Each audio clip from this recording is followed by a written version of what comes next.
The Victorian novel, flourishing during Queen Victoria's reign, 1837 to 1901, is one of the most significant forms of English literature.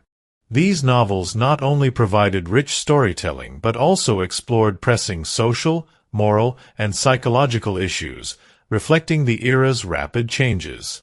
Charles Dickens, the most famous Victorian novelist, captured the struggles of the poor and critiqued the social injustices of his time in works like Oliver Twist, David Copperfield, Bleak House, and Great Expectations.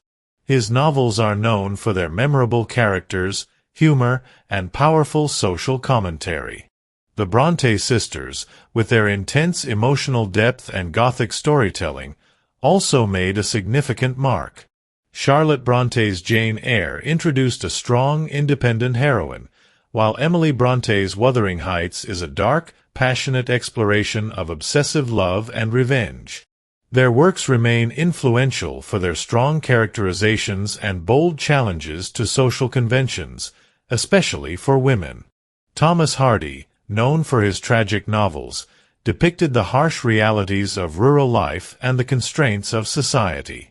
In Tess of the d'Urberville, Hardy explored themes of fate, social class, and morality, portraying characters whose lives were often shaped by forces beyond their control. George Eliot, the pen name of Mary and Evans, brought psychological depth to Victorian fiction. In novels like Silas Marner and The Mill on the Floss, Eliot explored complex human emotions, relationships, and the social dynamics of her time, often critiquing the limitations of societal expectations and the consequences of individual choices.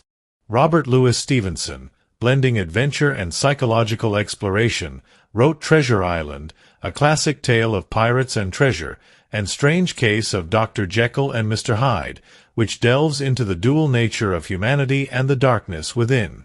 Stevenson's works are noted for their gripping narratives and exploration of moral conflict. Together, these novelists defined the Victorian literary landscape, producing works that continue to be read, studied, and celebrated for their narrative brilliance and social insight.